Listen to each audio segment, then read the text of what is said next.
am Joni Robbins, and I am the purchasing director for the Department of Transportation.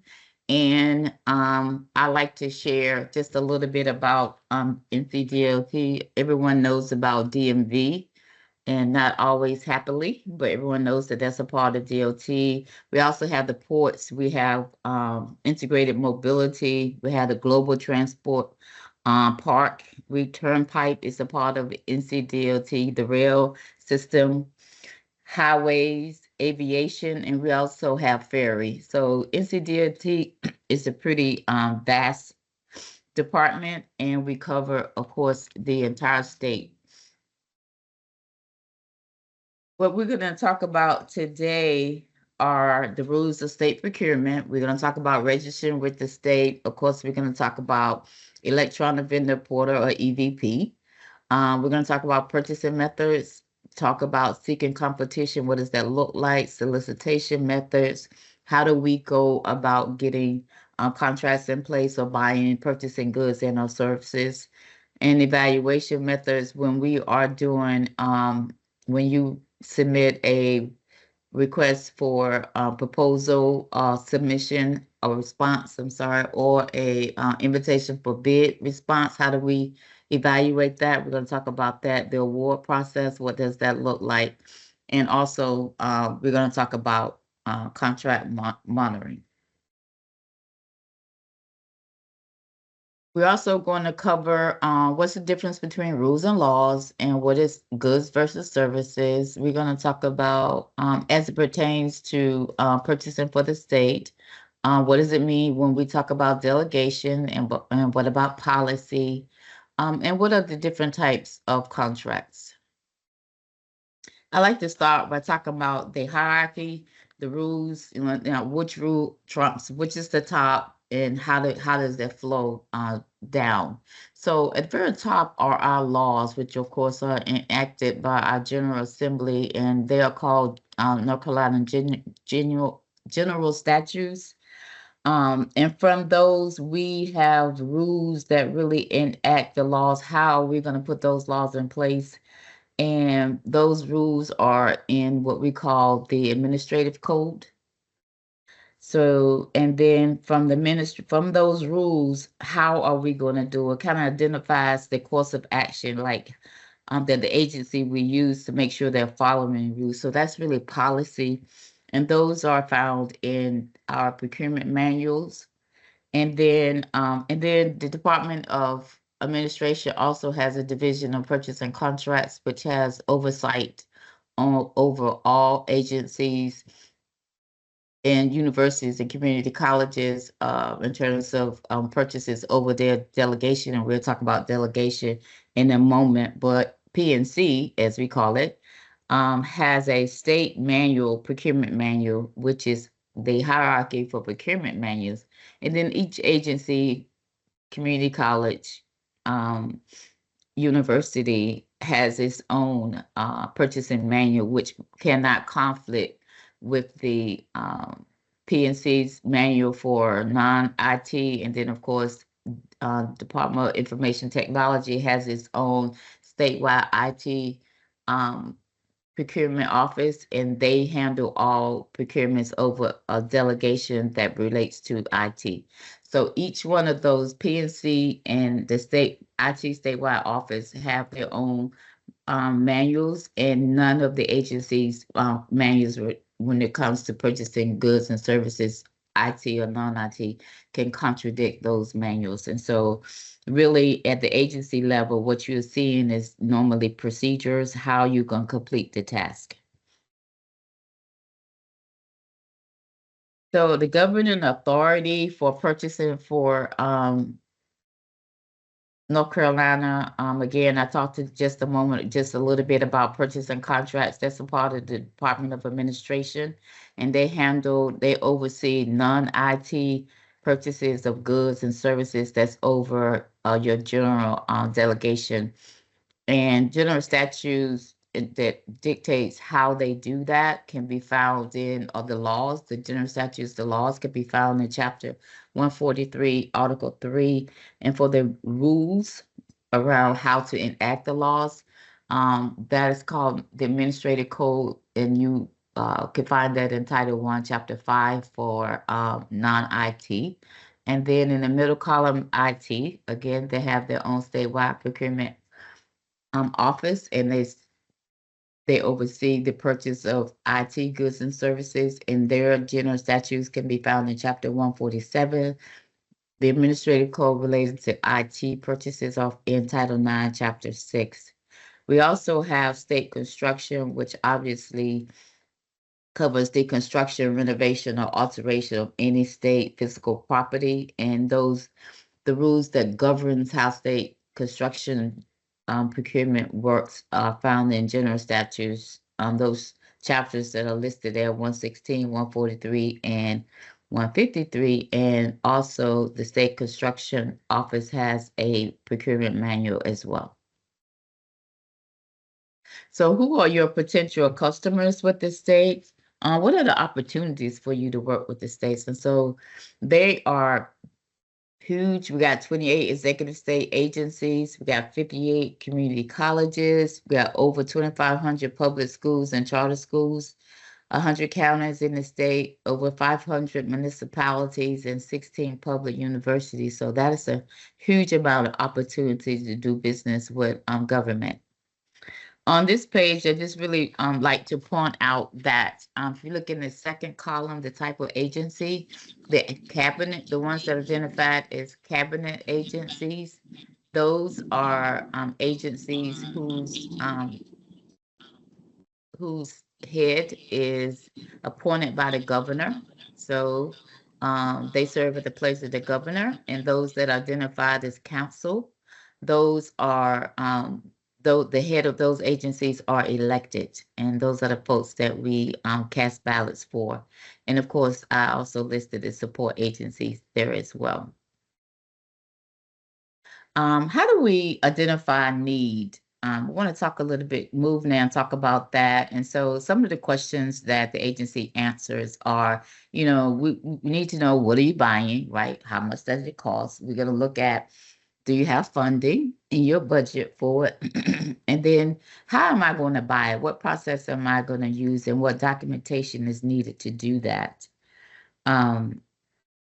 Purchasing procedures, what my team, what other purchasing officers and other agencies or community college or even the universities, what they're going to determine is, we need to know, what are you trying to buy? And again, how much does it cost? We're going to talk about, is it a good? Is it a service? Are you buying a combination of that? What is the delegations as relates to this particular procurement? Do we have to use a mandated resource? We'll talk about that a little bit further, in depth a little bit further. Or are we going to do this on the open market? So are there any special circumstances around this particular purchase that we need to be aware of? So goods versus services. Goods are commodities. I like to say they're tangible. You can touch them, you can see them. For goods, the vendor is charged a 1.75% fee for that. And just as some examples, these are goods, something, again, that's tangible. So services is something that's intangible, right? It's the work or task that's performed by a individual with expertise. It requires a certain amount of specialized knowledge and capability. And as you can see, it looks like a plumber here. He needs to know that, or a power washer here. Again, it requires a special amount of knowledge and expertise to do that. Let's talk about mandated resources. So when we are looking at purchases, we need to first determine if this good and or service that we are looking to purchase, is it on a mandatory state term contract? We'll kind of go in depth in a little bit. Can it be found at Correction Enterprise? Is it something that either of any of these listed entities can provide for the state? If they are, if what we're purchasing can be gotten through any of these entities, then we are mandated to buy from them first. If they are not able to meet our quantity, our date, that is needed by, then they will give us a waiver, and then we will determine the next best process, which is probably going to be a competitive process. And so we'll do either, depending upon the purchase amount, either we will work directly with individual vendors to get the good and/or service, or we'll do some type of competitive process in which we issue a solicitation for that needed good and/or service. So talk about state wide contracts. These are established by the Division of Purchasing Contracts or statewide IT procurement office, and they're used by all the agencies unless they got a special exemption by statute or rule, or some special terms and condition that that applies to them. These state term contracts can be either mandatory or convenience contracts. If it's mandatory, it's just that we are required to use them. And again, if the vendor on the contract cannot meet our need, our quantity, or our need by date, then we are, we then have some other options open up for us. But we first must contact the vendors on the mandatory contracts. If it's a convenience contract, then we can use it or not. If it's convenient for us to do so, if we choose to do a competitive process or use another purchasing method, then we are free to do so. So it's always important when you look at statewide term contracts, to determine whether that contract is mandatory or is convenient. And they clearly state that when you pull them up, you can see that. These are searchable by the contract manager information on both PNC and DIT's websites. We believe that these state term contracts offer lower pricing, good quality products, and shorter delivery times. Open market delegation. So a procurement purchase, according to the rules and regulations, where there's no mandatory resource, then that's what we consider to be an open market purchase. So there's not a mandatory resource in place, nowhere that we have to no identified vendor that we have to buy for, then we're buying from the open market. Delegation is really that line or that boundary under which or over which it determines what you can do. For most state agencies, as stated here, the delegation is $50,000. And if the purchase is under delegations, they were not required to take the additional step of having the purchase reviewed by PNC if it's non-IT, or DIT if it is IT. And if it's over, again, it must be approved unless you have some type of special exemption. And we have a lot at NCDOT, particularly around non-IT goods and services. And the exemptions are usually given to the agencies. They must be approved by the state purchasing officer, which heads the Division of Purchasing Contracts. And he is currently he provides that approval, particularly for NCDOT on a lot of our purchases, because a lot of the things that we do are particular to NCDOT. Other agencies do not use them. So, of course, we have built up an expertise and a knowledge and a specialized way of doing that. And so we have shown that we have the expertise to be able to handle that without additional oversight. And so he provides us with a exemption, and we do not have to send those purchases over there, which really helps with being able to get, the product obviously sooner. It's not another step in the process, so it helps with that. I am NCDOT, so of course I have our open market, our NCDOT's purchasing policy here. Working with other agencies, it may look slightly different. So again, this particular slide is pertaining specifically to NCDOT. For NCDOT, if there is a purchase that's $10,000 or less, we consider that to be a micro purchase, whether it's a good or service. And our business units or division of highways are authorized to use their procurement card or their P card to make the purchases.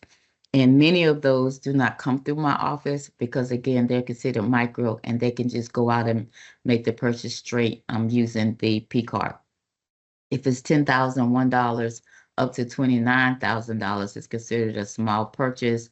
And we currently have a informal vendor quote for it's either going to be a RFQ or IFB required for services, simply because a lot of those require specialized knowledge or specialized equipment has to be. There are some legal requirements around some of that. I like to use the example for janitorial services. There are certain things that can and cannot be used in our buildings. There are certain requirements on personnel. There are, the product that you can use. So we need to make sure that the awarded vendor understands and agrees to those conditions. So we use our document for that. And so we require their signature. So we will use our IFB for that service. If it's $29,001 up to $50,000, we consider that to be an informal purchase where competition is required. So we will do some type of quote from vendors, but we will not advertise. Advertisement is not required. Let me say that. And it requires the vendor to agree to our North Carolina state terms and conditions. So we will be using our documents, in most cases, the IFB or the RFQ. For $50,000 and one over that amount is considered to be a form of purchase, and we are required to advertise or have an approved waiver of competition in place. Competition is the cornerstone of government purchasing. So we are very particular about those waivers. There are certain conditions in which only in which they can be given. It's important enough for me that I require at NCDOT that before any waiver of competition can be approved, then I must approve it. So I take a look at that, and I want to be certain that there is, it just makes business sense and it's fair to our vendor community. The vendor is also required to agree to the North Carolina terms and conditions. So again, we will use our documents for that so that we can get that signed agreement.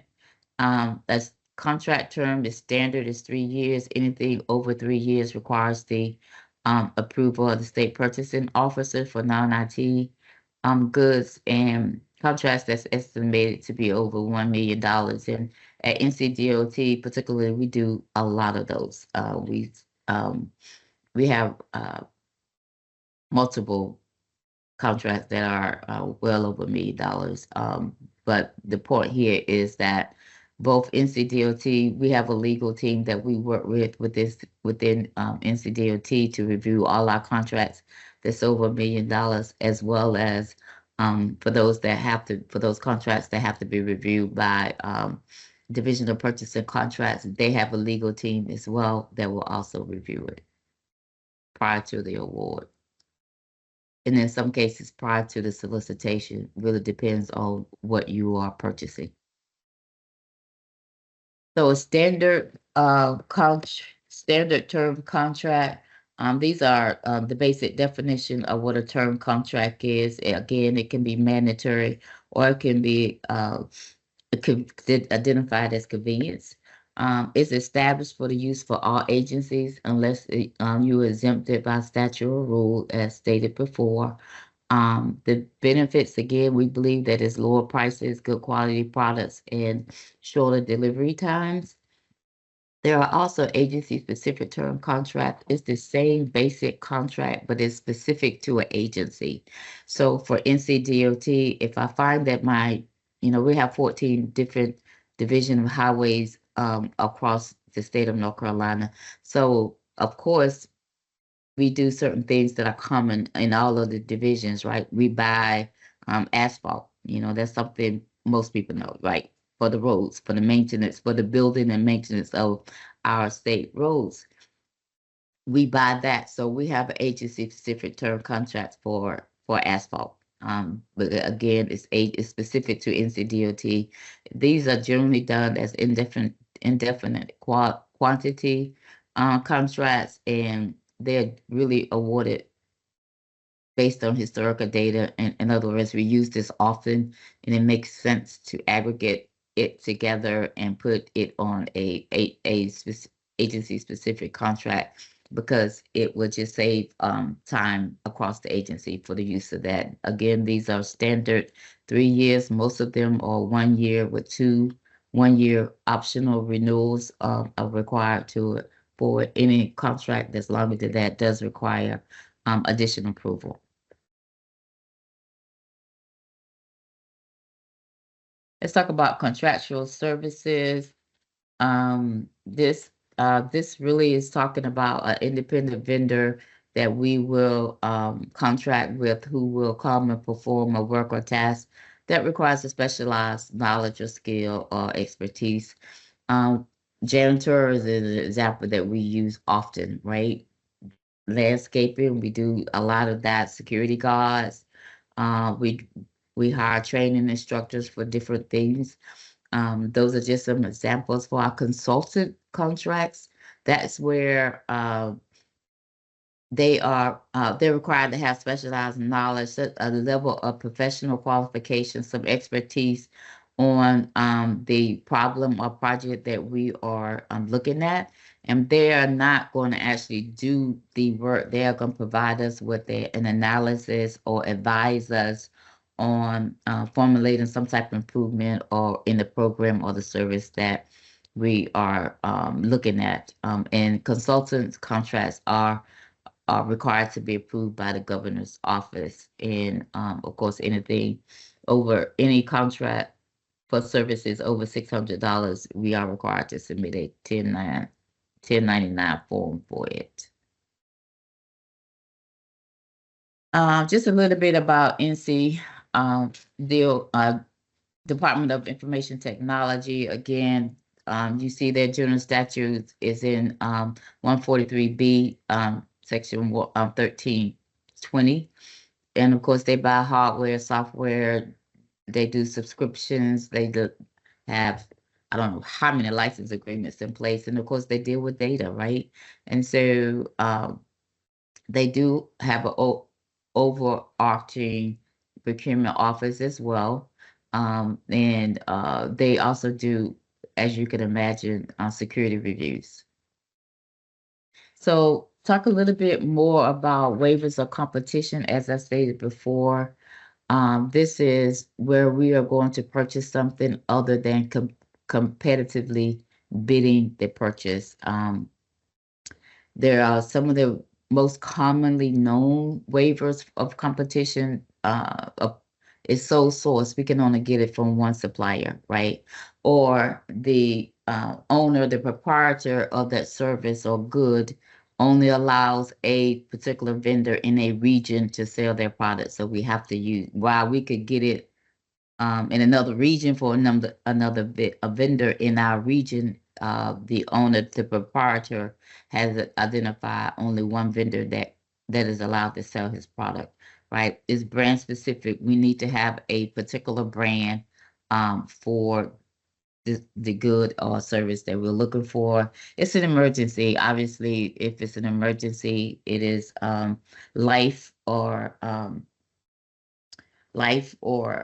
destruction of state property is imminent and we need to move quickly. We obviously don't have time for a competitive process. Standardization, this is what we have used previously. This is what all our, you know, all the connections to this particular project is done this way. And so we want to standardize, continue in the same way and format that we had done previously. It's an ongoing job or task. That means that, listen, we thought we needed 10 of these widgets, right? But we actually need 15. So we need to buy 5 additional ones. So we're not making a new purchase, we're just increasing what we have already purchased. And these, all of the conditions for waiver of competition can be found in North Carolina Administrative Code 05B.1401.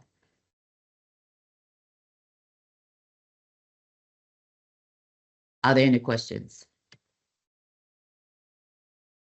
So we do not have questions in the chat, but we're happy to take a few raised hands. If anyone has a question pertaining to the modules just covered.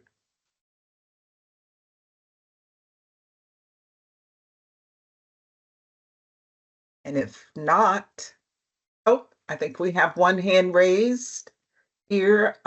You can go ahead, Lisa. Hi. So So I'm good morning. wondering, Sorry. with like the standard term contracts, the consultant service contracts, are those things that if you're going to do business that you should come in having your own model contract to use, or that they have standard contracts that they expect all of their subcontractors to use theirs? So I wouldn't say that we have a standard consultant contract because obviously the requirements are going to be different. And so we probably have a standard format that we try to use, but that may look different depending on with different agencies. But no, the vendor would not be required to have a standard contract that we would sign. We would put the contract in place and ask the vendor to sign our contract. Okay, so those are specifically negotiated then. There could be some negotiation with that, and some these are our requirements, and either you can meet them or not. So some are negotiated, some are non-negotiable. So we have both. Yes. Got it. Thanks. Mm-hmm. All right, we have MB Projects Services. Good morning. Morning. I have a quick question, and I apologize. I'm trying to dual task.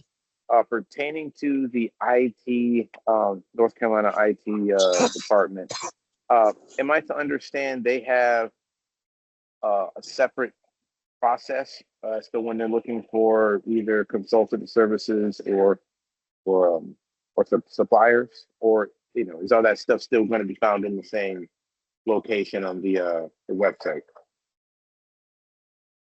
Not sure what you mean by stuff, but what I was trying to relay. Services or supplies. Right. I'm sorry. Well, so as an example, like if North Carolina Department of IT is looking for contracted services to let's say train employees or an on-call DBA for a certain amount of time, will those requests be in the same area Yes. of procurement as construction and so forth? Okay. So the difference is just that their focus is IT, purchase and contract focus is non-IT. They have their own separate offices currently. The rules obviously are slightly different because IT is a specialized thing. But they also have their own website. I encourage you to Google that or call them. Maybe that's something you could put in the chat. Their statewide procurement website, and you could take a look at that, and they'll give you, I think, a lot of answers to any questions you may have. As well as PNC, they have their own website as well. Okay, thank you. You're welcome. One last question from a hand raised, and this is Elegance Adams. Hi, yes. I was actually just trying to really just get an understanding of everything, honestly. But I was just trying to see how I could benefit from this, considering like my profession is permanent makeup and it's a really new industry. I do want to offer the trainings that you all mentioned with my field of expertise. But I guess my question is, how do I take advantage of something like this, considering the industry is so new? So what we are discussing today, this morning, is how to do business with the state. And so that is how we we are conveying how we solicit contracts, how we let the public know that we are looking to buy particular goods or services. So I think regardless of what the good or the service is, this is the process that's going to be used. And as in any good business building process, networking is key, and also knowing those agencies that will be more maybe likely, I'll say it that way, to utilize your services than others. It would be a good way to do that, and networking and attending events that they have so that you can understand the folks that are making those kinds of decisions and know who they are, and they get to know that you are in the field and you're interested in working with them. Thank you. You're welcome. And so we'll take our very last hand raised. Rich Weaver will be our last question. All right, thank you. Thank you for squeezing me in. I've noticed that several of the statewide term contracts in information technology are expiring later this year. How do you advertise when the new RFP comes out to replace those contracts? Or is there a list we can get on to be notified when those are coming up for bid? Or for re-award? You could, hopefully you are registered with in the vendor portal. Yes. And when they post those, that you should be notified if you are using the correct commodity code that's associated with that good and or service. Okay, I'll check with the contract admins because we are registered and I haven't seen anything, and some of them are coming up pretty soon. So thank you very much for taking my question. Yeah, because they may be looking at how or if they are going to renew those. So it would be a good thing to reach out to the contact that's on the state term contract, and at least know what their current intentions are with regard to that. And if I could jump in real quick, Joni, Sure. there are, when you have your profile in EVP, you have commodity codes that show up on the vendor search that says these are the commodity codes that you have selected. There is another notification list for individuals. So that one is about the company, but individuals within your company can select the specific commodity codes they want to be emailed about. So it's worth taking a look at that second part to see who is getting notified from your firm, and it'll be in your EVP profile, and that they have selected the commodity codes that would be relevant to those state term contracts. I'll see if I can find the instructions on how to do that and put that in the chat. Thanks, John. Appreciate it. All right, Joni, no other hands raised. We can proceed forward. Thank you, Paula. Welcome. We are going to switch gears here and move into the process you need to follow if you want to do business with the state. So we're going to talk about the electronic vendor portal, how to register, and managing the account. So EVP, electronic vendor portal, the basics, the takeaways from this slide are that it's a single cloud-based, application with enhanced features for great efficiency. All solicitations will be posted here. It provides a single point of access. Again, for goods only, there is a 1.75% fee that is charged. Your vendor can either respond through EVP or through the normal paper submission process. So it's really important that you read the solicitation to know how they will be receiving responses. Some frequently asked questions with regard to EVP. Why is my company required to pay this 1.75% fee? So this fee really offsets the expense of the development and the maintenance of this electronic procurement process. it also enables you to market your business with the state entities and also benefit from the process and time savings that are possible because we are doing it electronically. And it allows the state to conduct business electronically. So there's a cost to most things, to the convenience of that. And so that is really what the 1.75% fee is. And again, it's only related to goods. What's the benefit to me for using EVP? So again, it's a single point of access to all government entities. It increases, we think, the accuracy and the consistency of doing doing business with the state. And it increases your ability to have access to the government market. Talk about registrations.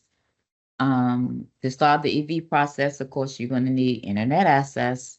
You're going to need to know what your federal tax ID or EIN number is, employee identification number, and have a valid email address as well.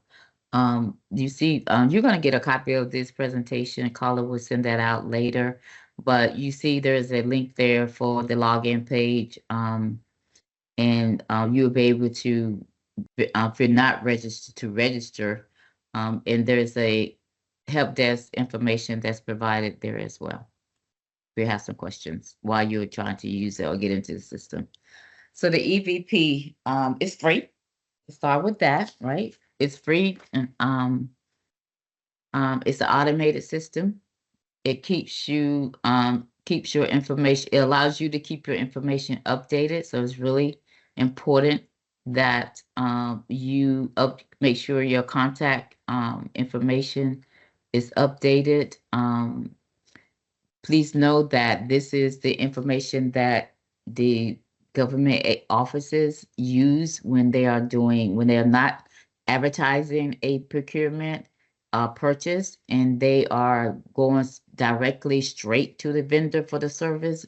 Even if they are reaching out to 1, 2, 3 vendors, they are looking in this portal for vendors that have identified the good and/or service that they're looking for. So it's really important that you identify accurately what your business, that you are capable and ready to provide to the state. I like to say here that some business owners think that it better serves them to check all the boxes.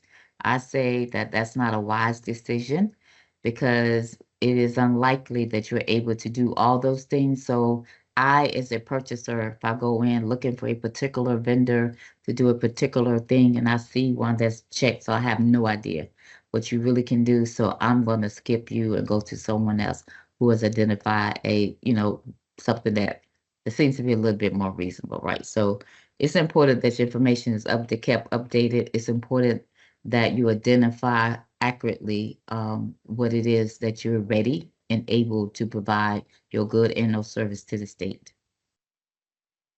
Managing your account. Again, you're going to get a copy of this. There's that link there for step-by-step information. In this, you can change your password. Again, update your profile information, add, delete, or edit contact information. You can update your name or location or edit your location there. So it's important that you do make sure that your account is maintained. Are there any questions?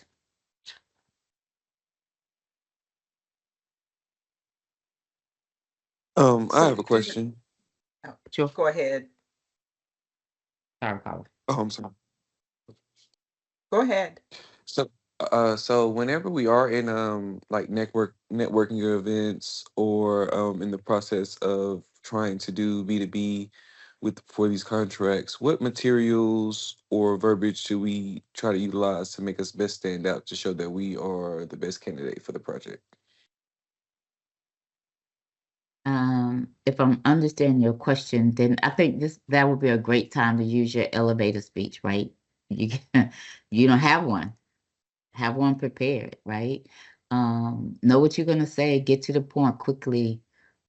Because there are a lot of, typically they're trying to speak to as many people as possible. They want to give everyone an opportunity to speak to them. So you need to speak directly to what you are capable, you're ready and able to provide for the state, and your experience, your expertise.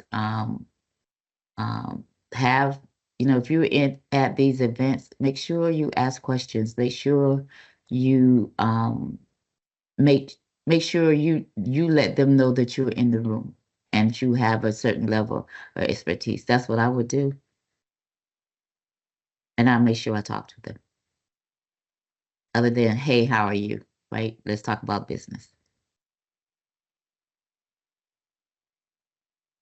Thank you so much.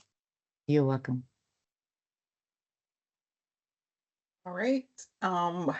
We do have a question in the chat, and it is, I have a DOT and non-DOT drug testing collection business. I also do fingerprinting services. How do I get into the selection process? I am in the vendor portal and registered. Then when those type of opportunities are advertised, then you would be notified. So you would make sure you're watching that or keeping up with your notifications. I would go to some of the DOT, particular to DOT events, and just ask who uses it and how often do they use it. We do have a contract in place for, obviously, for the testing. We're required by several laws to do so. So I would stay abreast of that.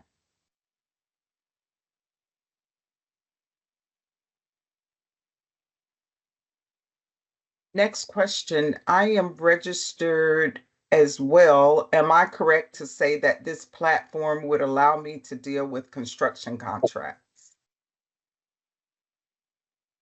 The answer would be yes, if you're speaking of EVP.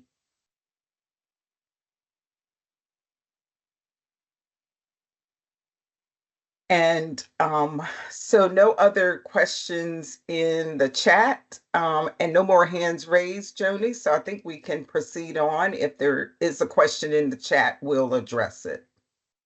Thank you. Thank you. All right, we're going to shift here and we're going to talk about the HUB program, the HUB efforts, and a little bit about certification. So I'm going to be really quick in this section because you got experts on the call. I like to say that. I mean it sincerely. Whatever you want to know about HUB, you have, the HUB office personnel are here, and they are more than capable of providing you with assistance with regard to that. But just obviously, HUB is the historically underutilized businesses, and it's in place by executive order in the general statute that's listed there. We have a aspiration goal of HUB participation, and that's 10% for both construction spending and goods and services. HUBs are marked in our vendor portal. And the application certification and recertification is now processed through EVP. HUB efforts, what have we as a state have done towards this 10% aspiration goal? So we've added the HUB language to our solicitations. We project upcoming opportunities. We have a procurement plan that we submit, work with at NCDOT. I work with my different divisions and different business units to, as much as possible, identify what their purchasing plan is for the year. Most of the agencies have hired on staff a HUB liaison whose focus is on our HUB vendors. And so at NCDOT, that is Samantha Bryant, and call her if you can. I'll put her name and contact information in the chat. But So these folks are focused solely on how we can increase our hub contract percentage. There are notices of opportunities and obviously the postings on our websites and the direct solicitation. Again, make sure your contact information is current. You accurately identify what you are able and willing to provide to the state in terms of goods and services. We do a hub plan. Again, this is an old example of what a hub plan could look like. You know, if we are in a range of 29,000 or less, again, the P card is authorized. We do exercise some effort to seek a hub vendor for the initial request.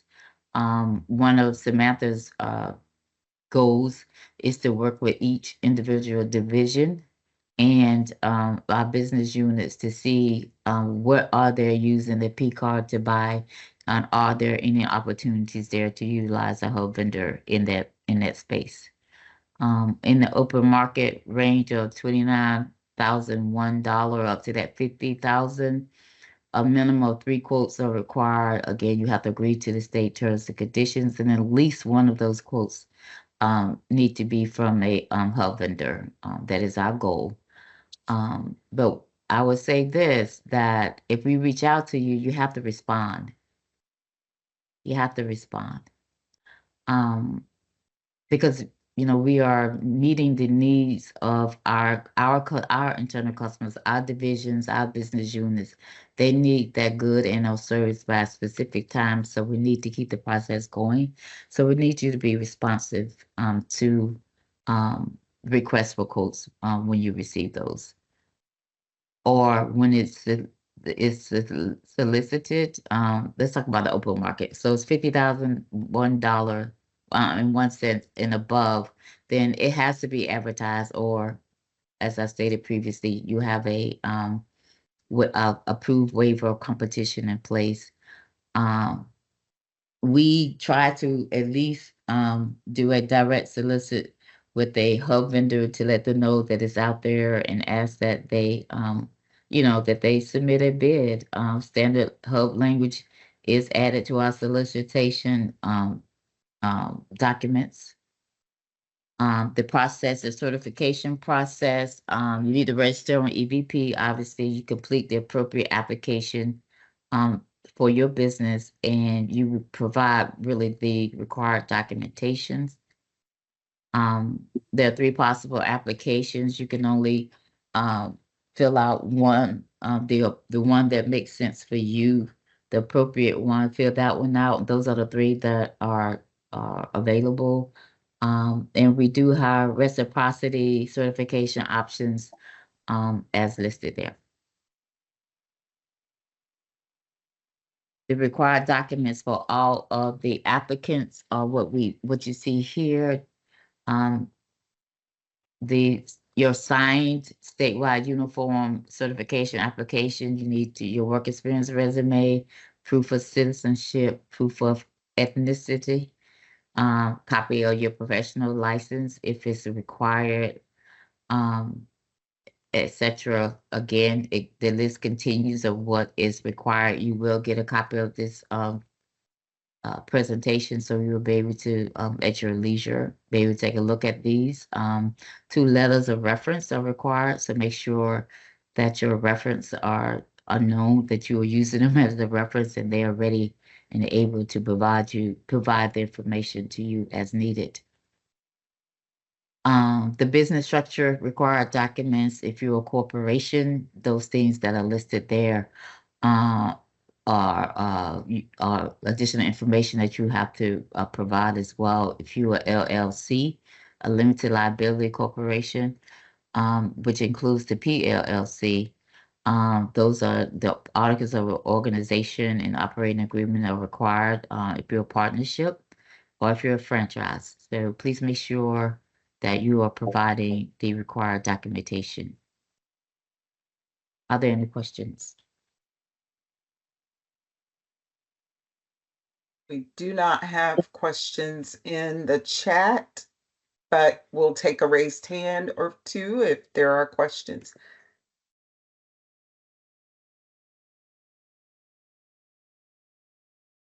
All right, Sinitra, if you want to unmute and ask your question. Hi, it's Sinitra, and yes, I have a question because my question is because I noticed it was a point written up as far as responding to any quotes that is submitted to someone or submitted to a company. The question is, say if a contracting author submitted quotes to a company and it went to their spam box or something like that, in that nature, how would we know, or how would a company know if they was submitted something if it went to their spam box? And do y'all have any techniques or do you have any contracts where you can make sure that your email messaging are not going to a company's spam box and they'll be going to their inbox? Like, can you prevent any? Do y'all have any services that's prevent any phishing resistance, and it will literally go into their a company's inbox? We do not. So I would suggest that you regularly check your spam and you identify the address in which these notifications come from as a safe one, so that it won't go into spam. But there isn't a mechanism on our end that would know that it went into to my knowledge, that it goes into a spam. As long as it is a valid email address, then that's how we know. All right, thank you. If the email address is not valid, there is nothing we can do about that. That's another reason why we encourage you to make sure that your contact information is current. So. Thank you. You're welcome. There was a question about whether the presentation will be sent out, and the answer is yes. It will be shared via email. No more questions in the chat and no more hands raised. So Joni, we can move forward. Thank you. In this section, we're going to talk about different types of solicitation documents, the content of those solicitation documents, and we're going to talk about the requirements versus the evaluation criteria.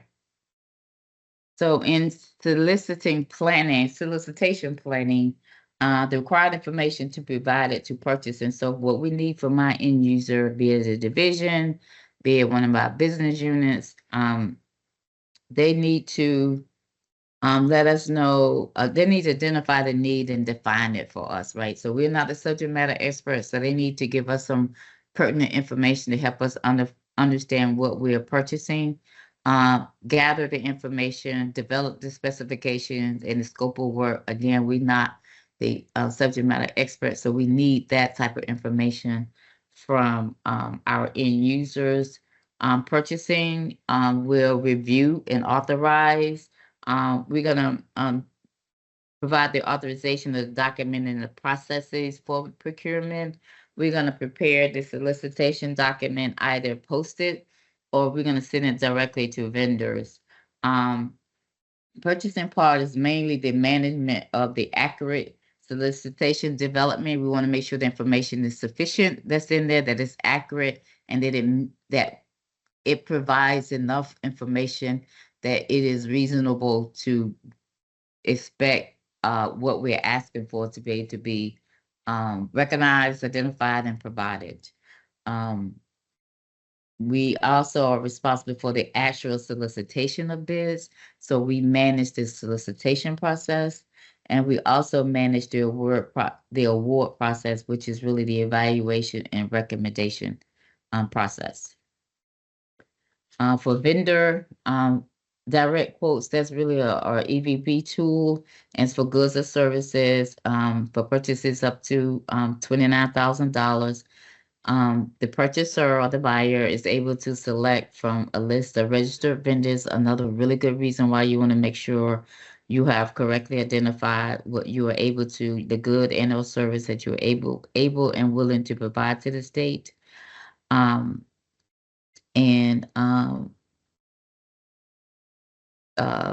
It must be current. In other words, it's 30 days is the limit on that.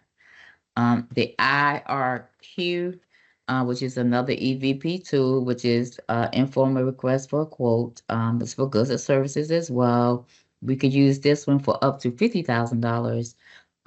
The purchaser is able to select from a list of registered vendors. Again, make sure information is current. It's sent directly to the vendor, right? It's not a huge document. It's only 4 pages, but the vendor will agree to the North Carolina terms and conditions with this IRQ.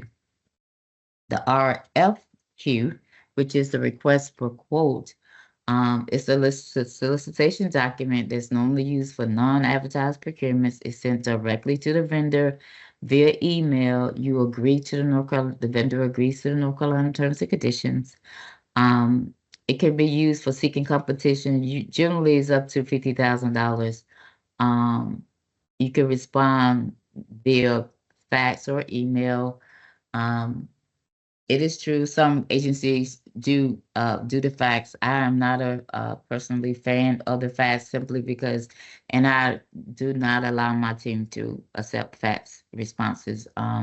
We do not have a dedicated fax machine, and so in other words, the fax is part of the copier, really, right? So any fax that comes in, the copier is used by multiple departments, and so I have no way of controlling, making sure that a response isn't mistakenly, picked up by someone else unknowingly, and they have it. We never received it. It just, we at NCDOT use email. This again is there's not a time stamp on it, so responses are open upon receipt. Invitation for bid, or IFB, is another solicitation document, and it's used for well-defined goods and simple services. We know exactly what we want. We want to know how much you will charge us to do it, right? We know exactly what we want. It's well-defined. It's generally used for estimated over $50,000. There is normally an evaluation process where the award will be based on either the lowest responsive bid meeting specification and the requirements, or there would be some type of evaluation process in place, and so it'd be identified in the solicitation either which way it would be awarded. It is posted for a minimum of 10 days on the site, and there are public bid openings and potential site visits, and we'll talk about site visits in a little bit. But public bid openings, I like to say that they are just what it says, public. If you want to attend one, you're more than welcome to do so. What I would suggest or offer to you as an alternative to that on each solicitation, there is a name, a contact number, or email for the purchasing person that is managing that process, that solicitation process. And so after the bid opening date and time, if you would email that identified purchaser and ask them for the bid opening tabulation, then they will email you a list of all the bids that were submitted. If we do not anticipate negotiations, they will also give you pricing for the offer that was provided. So that's an alternative to actually attending a bid opening, physically being there on site, or even electronically if it's done virtually. Request for Proposal or RFP, these are for more complex services or a combination of goods and services, and is well over $50,000 in value most of the time. That's when we know the end result, right? We know what we want. We are inviting vendors to provide us with a proposal or a solution or how best to get what we want. The evaluation method is, they can be other than lowest cost. It is almost never lowest cost when it comes to RFP. These are very complex services or a combination of goods and services, and it's generally well over $50,000. We're talking millions of dollars or hundreds of thousands of dollars at a minimum. The evaluation method, I can assure you, will be best value. So it will be something other than the lowest cost. It's posted again for a minimum of 10 days, and there may be potential site visit associated with it. Just really depends on what the service is, and public bid openings as well. So same suggestion that if you want to know who submitted a bid, and particularly for RFP, if there's no negotiation anticipated, then they will give you a list of the names of vendors who submitted a response and their submitted pricing. RFI is a request for information, and that's really just what it is. The purpose is we want to gather information. We want to ascertain the level of interest for potential vendors that are out there. This is not a solicitation. No award will result from that. There are no state terms and conditions that are attached to that. It's really just gathering of information. And after the response period is canceled in EVP. The solicitation document, the different sections within that. If you have seen one, you have a section 1.0 in there. That's the purpose and background. That's where the agency tell you why they're making this purchase, give you some type of historical information with regard to what they have done with this and how they have utilized it. Section 2 is really a general information section. That's where you're going to see the solicitation schedule. The question period information is provided there. If it's a paper submission versus an electronic one, they'll let you know the number of copies, if they need additional copies, and whether they need to be digital or not, what other requirements are. That's generally in section 2.0 with regard to responding to the bid. Section 3 talks about the method of award. That's where you're going to find out whether it's going to be lowest cost meeting the specification, or whether it's going to be best value, and it'd be actually some type of evaluation. And then if so, the evaluation criteria would be listed there. Confidentiality information on how that works with the state would be listed there as well. And section 4 is where we talk about requirements, right? That's where you're going to look, that's where you're going to see if we require references, any vendor experience we require, in the pricing, in the licenses or certifications that are required. If we want to do a background check, if that all that sort of requirements are there in section 4. And section 5 is where you're going to see product specification, the scope of work, what are the objectives, are there any certification of safety that are requirements. If there's a technical approaches, that's going to be listed there. If there are any deviations that will be allowed, that information will be provided in that section as well. Section 6.0 is contract administration. That's really where we'll talk about how we're going to manage contract changes, if any. If there's a dispute, how we're going to resolve that.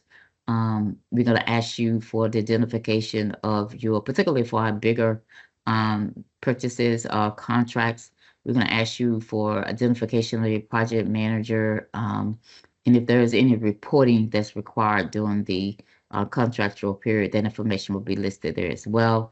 In our attachments is where you're going to see the pricing form, instructions to vendors. That's where our NC North Carolina terms and conditions will be listed. this financial condition, if there are any, they're there. That's why hub information as well. And sometimes there are diagrams and or maps that are needed to be included for the need that we're soliciting for. So those will be located in the attachment section. Let's talk about changes or documents of change. Is how do we change documents? So an addendum. So we post a solicitation, and after we posted it, and we find that we need to make a slight change to information that's in it. How we make that change is that we're going to issue an addendum. It's going to be listed right under the initial posting. So it's not going to be difficult to see. It's not going to be 5 pages over from the initial solicitation. It's really connected to the original solicitation, or the original bid that was posted.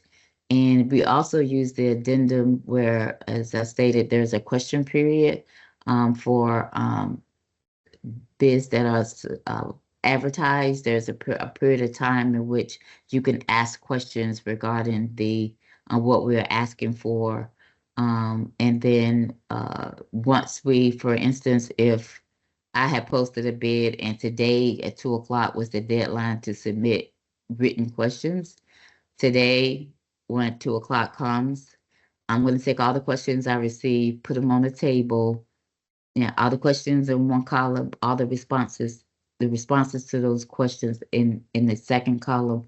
I'm going to put them all in one document. I'm going to post that document as an addendum under the initial posting. And then everyone at the same time will get all the questions and all the answers.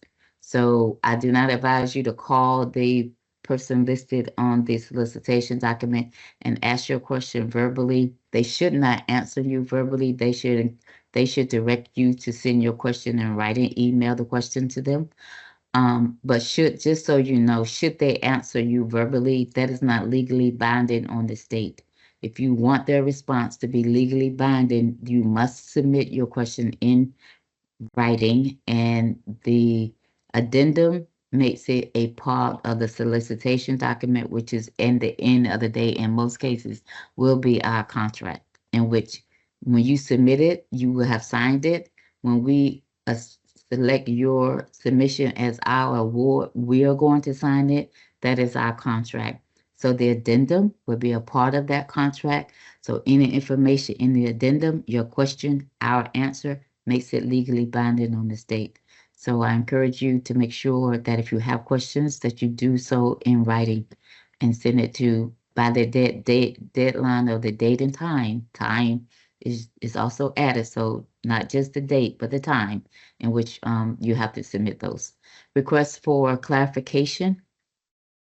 That is, we send those after the bid has been opened, and we want to confirm some information during the evaluation stage. So we're looking at it. One of the first things we do when we open a bid is determine that it's responsive, right? Or we look at things. I like to use the information about confidentiality. You have a right to identify information within your submission as confidential. What the state is going to do is they're going to, when we see that, well, let me say first, pricing is never confidential. I don't care how many times you stamp confidential on your pricing sheet, it will never be held confidential. We will publicize that. So we're going to make sure you are aware of that, right? We're going to send you a clarification. We're going to, even if it's something other than pricing that you have identified as confidential, we're going to send you a clarification once we open it and see it. We're going to send you a clarification letter that says something to the effect of, please confirm that you are aware that you have identified page blah, blah, blah, blah as confidential. Please know that the state will, and you can confirm that it's confidential. If you confirm that it's confidential, the state will hold that information confidential. Other than pricing, we're not going to do that. We will hold that information confidential. Should we get a public records request, we're going to send them your response minus with the redacted copy, which will have that information you identified as confidential, as blacked out, or it's not there, right? We're not going to provide that in a public records request.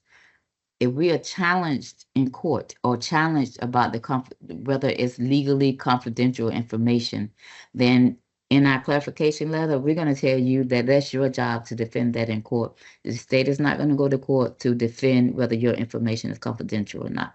So you're going to have to sign off that you understand that, and you'll be responsible for the defense of that in court if it becomes a court action.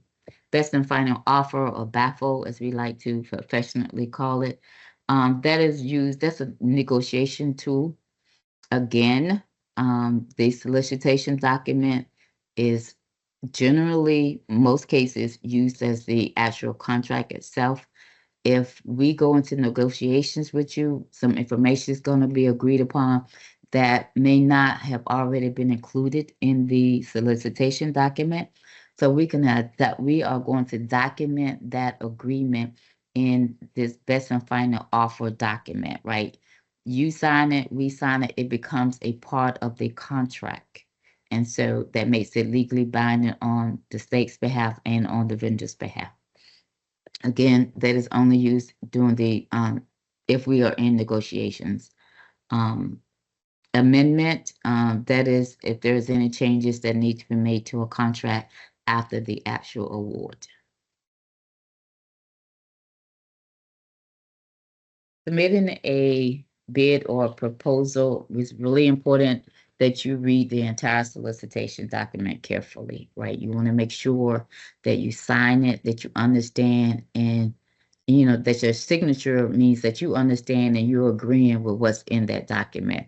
Please pay attention to words like shall, must, and mandatory, because we are required on our end to follow. If we say shall or must or mandatory, then that is how it must be. We will, if we say you must submit a document, and if you do not, your bid response is considered non-responsive because you did not provide us what we need, and it would not be evaluated further, right?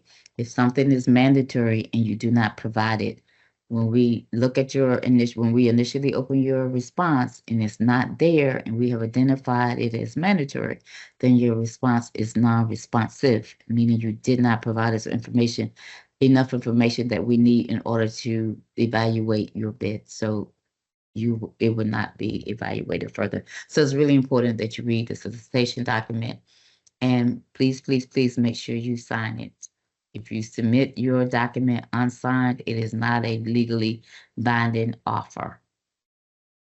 I always give the example of the one exception that I am aware of that is in the RFP process, request for proposal.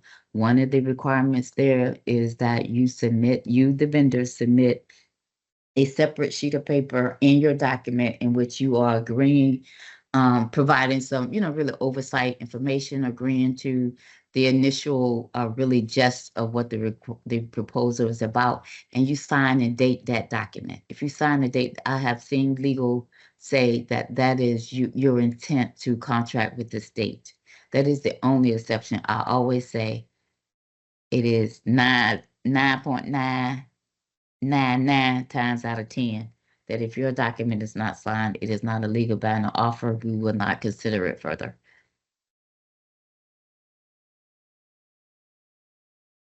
This is a copy of a typical solicitation schedule that is located inside a solicitation document. On the left-hand side, you'll see a list of actions, and in the middle, it talks about whose responsibility it is for that. And then we talk about the date and time. The issue of solicitation, obviously, that's on behalf of the state. Hold a pre-bid meeting or a site visit, which we'll talk about in just a moment. That's by the state. We will tell you the date and time if there is a pre-bid or a site visit that's required. Submit written questions, very important. There will be a date and time in which they must be submitted. That is held to rigorously. So you missed the date and or time, then your question will not be included in the, remember we talked about an addendum. We submit our questions, put them on this table, something very similar to what you see in front of you, except for it just be 2 columns. One column is all the question, second column is the response to that question. Everybody gets the same, all the questions and all the answers at the same time. Provide responses to questions. You may not see that line there. Some agencies use it, some do not. But please know this, that is their best guess at the very beginning of the process or when they're able to provide the questions. It's really going to depend on how many questions we get and the nature of the question. We may have to go outside of purchasing to get a response. Again, purchasing is not the subject matter expert. So if you ask us a really technical question, and please ask any question that you have, but we are going to go to the end user to get a response because they are the subject matter experts, right? So that may take us a little additional time to do so. But again, the provide response to question, date, and time is the aspiration. That is what they're working towards. Submit bids, that is critical. There will be a date and time listed there. If you miss that date and time, your bid will not be evaluated. We're not going to fuss or argue with anyone. If it's a paper submission and you bring it to the agency, we will accept it, but we will not open it. All right, we're not going to argue with you about the date and time. It's clearly been identified, published, and everything. So, but we will not evaluate it. So it's critical that you submit your bid by the date and time that's indicated in the schedule. Contract award, again, that's an aspiration date. They're saying from the beginning, if we stick to our schedule, we're able to do that, then the contract should be awarded by this date and this date. I don't know if they so much have a time, but there's a date there. But again, that's what they're working towards. And contract effective date, of course, will be affected by the contract award. If the contract process takes a little longer, obviously the effect date will be, there will be some changes in the effective date as a result of that as well. Vendor questions, again, that is, you should contact only the purchasing staff that's listed on solicitation during the solicitation process. So please know that once we post a bid, the only person you really should be talking about anything relating to that solicitation is the person identified at the first or second page of the solicitation. Their name, their email, or their phone number is listed there. You can contact them. You should submit your questions in writing. Per the directions that's in the solicitation document. It's going to tell you how they will accept questions, how and when, and deadline to do so. Questions answered via phone or in person. We're going to talk about site visits. Even if, site visit, you're there, you're looking at the site, there's conversation that's happening that's very natural. But so you ask the question, you are given a response, right? Please know, if you want to make sure that that response is legally binding. So the site visit would be prior to the deadline for written questions, right? So you have time to site visit, go compose your questions and submit them. If you ask a question at a site visit, make sure you send that question in writing so that it can be included on that table we talked about, right? Along the response and therefore legal binding on the state to adhere to what it said, right? All vendor questions submitted by the deadline will be answered and posted, well, as I stated previously. Let's talk about site visits. This is really an opportunity for you to physically see the location or gather additional information to allow you to be able to provide a responsible response to a proposal or a quote or a bid that is that has been solicited. So there are site visits or one or two kinds. Some are mandatory, which means in each case, you will get the specific date, time, and location in which the site visit will be held, right? Whether it's mandatory or urgent caution. If it's mandatory, in both cases, there will be a sign-in sheet, right? In mandatory, you must sign in and sign out, right, with the time of arrival and departure. For the mandatory ones, if you were late, You can attend, but your offer would not be accepted because why? At the date and at the time, we're gonna take the sign-in sheet up and you will not be able to sign in. And offers from late vendors or vendors who did not attend will not be accepted for mandatory site visits. So it's important that you, again, read the solicitation. Is there a site visit offered? If it is it mandatory? That means that if you want to be in the competition for this award, then you must attend that mandatory and you must be there on time, you must sign in, and you must stay the entire time, right? If it says urgent caution, we think you ought to come, but if you think you're good without coming, then that's up to you. You come, we will have a sign-in sheet. We are not going to look at that in terms of determining whether or not we're gonna review a submission. Again, it's urgent caution. You don't have to come. We think you ought to, but you don't have to.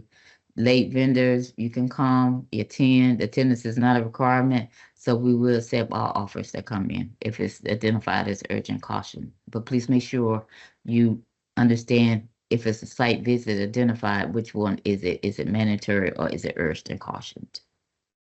Because it makes a difference.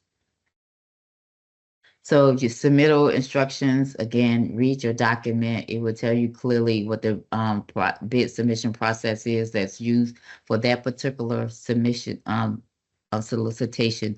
It is not the same for all, right? So it's important that you read and see the one that you're interested in, one that you want to provide a response for. What are the details? What's the deadlines? What's the mandatory information? Are there any mandatory sites visits? What is the written question deadline time and date and time for deadlines, etc. Vendor requirements. This is really talking about specification that a vendor must meet or submit with this proposal to be found responsive. Again, I like to use the example. If we say that the good and/or service must be delivered within 10 days, right below that section, there's going to be a spot for you, the vendor, to respond in which the time frame in which you can provide the good or service. If we say it's required to be there within 10 days, if you say you can get it there in 12 days, then you do not meet the requirement, right? So your bid is responsive. It's a yes or no it's a yes or no requirement, right? Either you meet it or you don't. So pay attention to that, please. Evaluation criteria, again, that will be listed here to let you know how the award will be done, and what the state will be evaluating. Some possible criteria that we look at pretty typically is vendor experience. Yeah, what relative past experience do you have?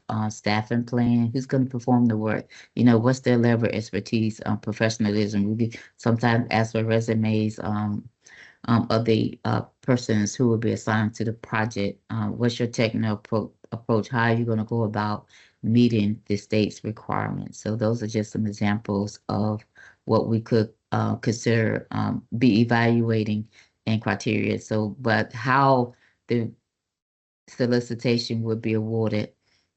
If it's low cost meeting specification, that's just it. So that's where the needs is well defined, right? We're just looking at who could provide it. And it's a simple thing, right? We're looking at who could provide it at the lowest cost, and that's who will be awarded. If it's evaluated best value, sometimes called best value, then we're going to have evaluation criteria, and that's where and that has to be listed in the solicitation and what particularly they're going to be looking at to make their evaluation. So all that information is provided to you at the time of the bid posting. Are there any questions? We do have a question in the chat, and the question is it advantageous for vendors to respond to an RFI, even though it's just for the buyer to gather information? And following up with, is it possible that a solicitation will be submitted after an RFI? Those are great questions. Thank you for asking. So yes, we ask that you respond to RFIs because again, we are gathering information. It helps us to be able to make a decision on whether we want to or it's practical for us to actually issue a actual solicitation for that good and or service. So yes, it is advantageous to provide a response because that could, help push us towards actually issuing a solicitation for it. And so yes, it is possible that after the request for information has been, is closed and we got information, we evaluated, it is possible that a solicitation could very well follow that. And there's another follow-up question, and that is a BAFO, best and final offer, sent to all vendors who have submitted a bid for a particular service? It is not. We are best and final offer or BAFO is only submitted to the vendor or vendors that we are negotiating with. All right, another question in the chat. Do you have resources for the structure of a bid proposal, like maybe a model or sample? So my response to that is I suggest that you take advantage of this public record law that we have. And if you see or see a bid posted that you're interested or have seen one that's posted, once it is awarded, right, it is public information. It's not until it's awarded. And if it's not awarded, it's not public information. But if it's awarded, it is public information. You simply contact the agency and request a copy of that bid. And or if you just want the awarded bid, you can ask for that. You can ask for all of them that were submitted. Just know what you want and ask specifically for that. So that would be my suggestion. It'll give you some idea. It will give you some idea around what they were looking for, and what they decided to award. But I caution you, a lot of people, some people, some vendors, will request what was the amount of the last awarded bid. Well, we can tell you that, but I mean, just don't. I mean, it could be a gauge to give you some idea, but that doesn't necessarily mean what the next contract would be awarded for, right? So just know the market, right? Really know your area of the market and what does the market bear, right? It's a competitive process, but also please don't submit an amount that you cannot sustain yourself with. Because once we're awarded, that's the amount that you agree to. And there are consequences to, there could be consequences to you walking away from the award from the state. And there's language to that effect in the terms and conditions, so make sure you read that. So we'll move to a hand raised, and that is Tangela Davis, if you want to unmute. Thank you, Carla. Thank you, Joni. This information has been extremely helpful. My question is, who is typically the makeup of the evaluation committee? Who are typically the stakeholders that will evaluate the proposal packages that are being submitted? Great question. Wow, you guys are good today. So typically, the evaluation team is made up of subject matter experts. So it would be, someone from the division that is, or the business unit within NCDOT or within any agency or entity that is procured. So the subject matter expert, you're going to have several of those that are on the team, right? Maybe they come from a different perspective, expertise on the subject, but they will all be subject matter experts. In addition to them, there would be as a member of the evaluation team would be a, what I call a non-voting member, which is the person from my team, right? Purchasing will have a seat at the evaluation team, but our role on that team is just to make sure that we follow the process. We will not be evaluating the submissions ourselves. And we just want to make sure that we follow all the laws that we talked about, the administrative code, the policies and procedures that are in place to make sure that the agency is protected and that the agency do what we said in the solicitation that was posted, that we followed that process that we identified. So the evaluation team is made of subject matter experts, and again, their expertise can come from a different perspective. You know, if it's a contract for an auditing service that we need, right? You probably going to have someone with some type of accounting, right? Right. You also going to have someone that maybe have some IT expertise. If it's just it again, it could be a subject matter experts, but the expertise can come from a different subject, if that makes sense. But it also, as a part of that team, will be a non-voting member, which would be the purchasing person, just to make sure that we do what we said we was going to do.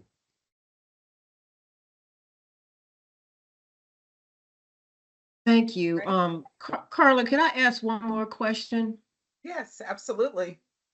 Another question that I have, I know that we're using the portal where you share the agencies, the universities, our colleges within our state are using to publish these opportunities.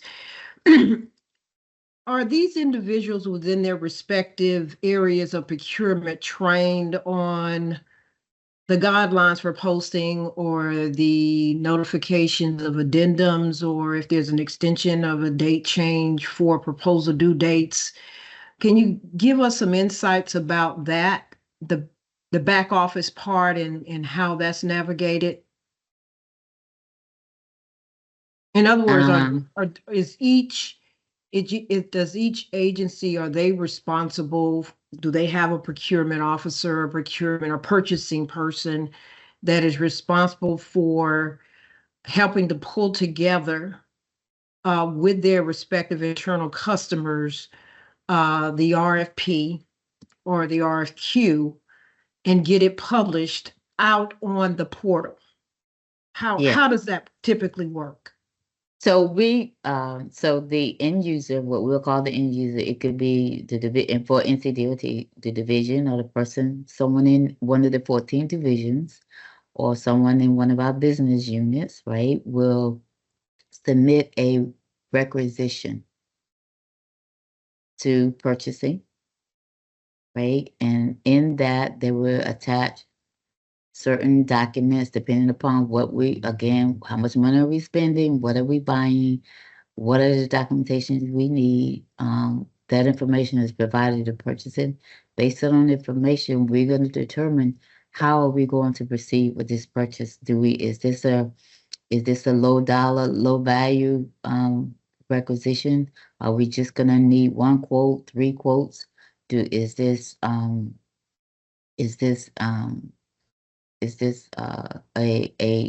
larger amount, and we have to compete it, but not necessarily advertise it, right? So how are we going to get our quotes to the vendors, identify who they are?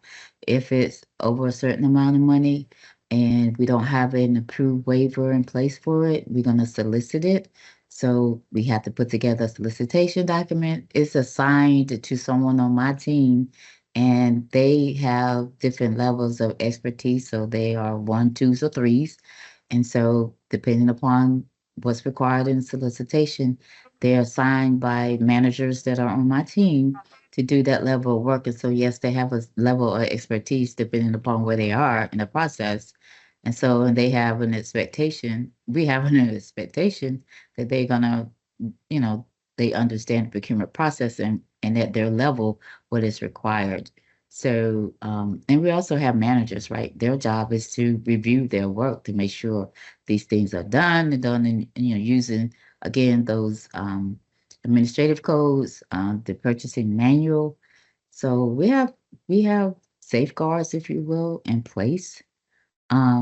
We, again, that's why we are a part, we purchasing is a part of the evaluation team, not to necessarily evaluate the response, but to make sure that the purchasing process is followed according to how it was published. We certainly, one of the processes that are available for vendors that think that we have not done a good job with that is out the award is the protest process, right? If you can substantiate that we did something that we did not state differently than what we stated in our document, then you can protest the award, right? And that we have a requirement. Now you have to be specific. You can't talk about what you think, right? You have to provide evidence, concrete information. And then we have a responsibility to take that seriously, and we do, and to investigate what you are alleging, right, and to determine the validity or invalidity of that and respond to you. So I think we have the safeguards in place to do that, and I think we do a pretty good job of getting it done.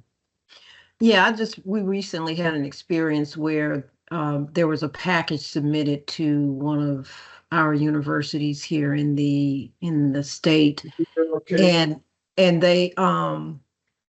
they extended the due date the day the package was due, and we had already sent our package in.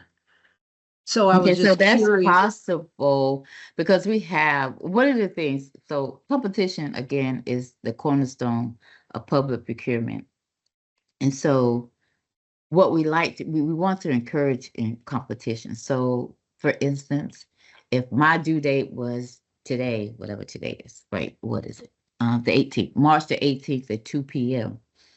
March the 18th at 11:12, if I haven't received a response yet, then I'm probably going to push out the opening date date, right? Because I want to give opportunity to get it in. We can do that, right? That doesn't mean that and if we do that, then we're going to ask you, right? Are there any changes if you've already submitted your if you've already offered a submission, right? Given that we pushed it out, is there any change? You can do that, especially if we do an addendum in which we add additional information or change something, then you have an opportunity. We're going to be fair, right? You have an opportunity to add to what you've already submitted, or there is no changes. So we're going to ask you to sign something that says, one, you saw the addendum, and there's no changes to your document, or there are changes and here they are, of that nature. But yes, it does happen that the time is extended as they get closer to the due date and due time, if there is any concern about the level of response that has been received. Thank you so much. That was very, very insightful to understand more about the, back office process, because we didn't know that particular opportunity.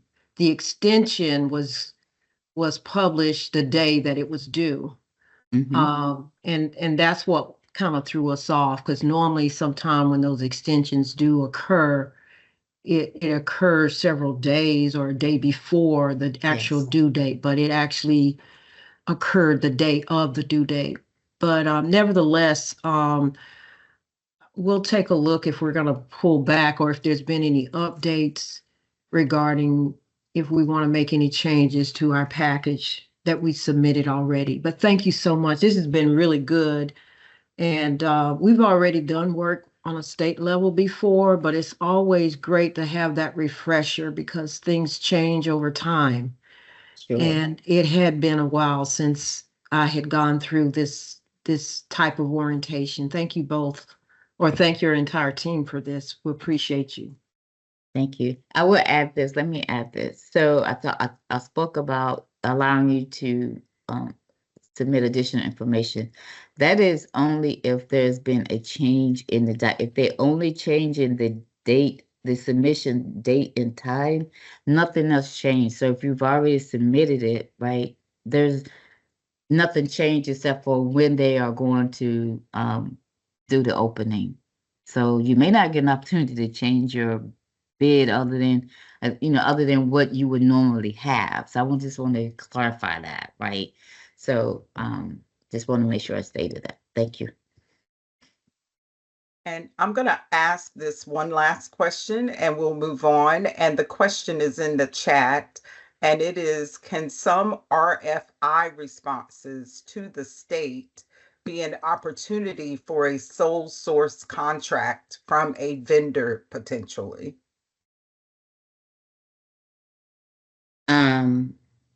We do not, it's unlikely unless a sole source means that we can only get it from one source. And there's typically some type of ownership or proprietariness that is associated with sole source, right? Not that you were the only one that responded to a RFI. So it's unlikely that that would be a reason that it would be sole sourced in that manner, if I understand your question correctly. All right. And so if no additional comments, we're ready to move on, Joni. Thank you, Colin. You're welcome. All right. In this section, we're going to talk about direct submittal, EV collaborative, and we're going to talk about the EV solicitation, search and response. Just kind of take a look at what that looks like.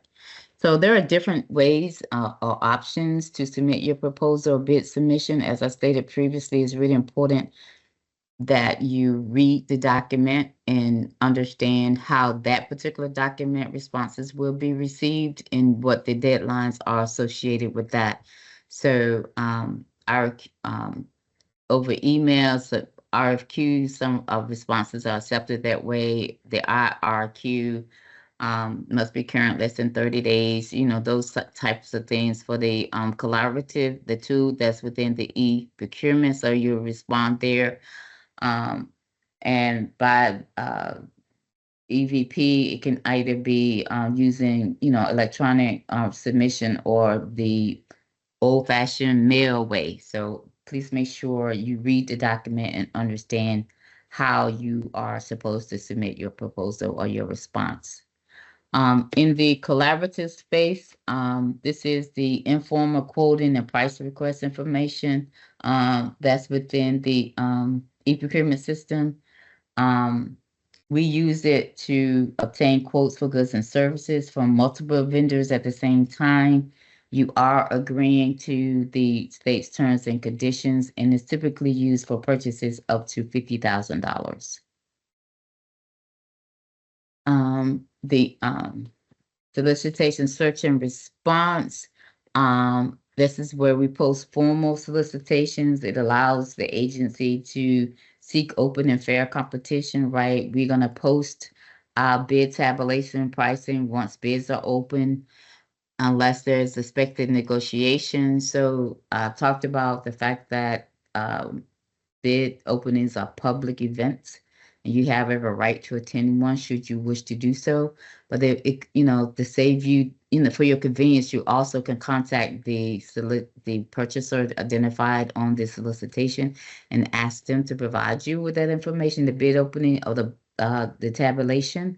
You can also at some point, we try to do it within 3 to 5 days after the bid opening. They should post the tabulation as well. You should be able to see it there as well, just so you know that. And we also will post the notice of contract awards. It allows you to market your goods and or services to the state. It's available 24/7, in which you can search for business opportunities.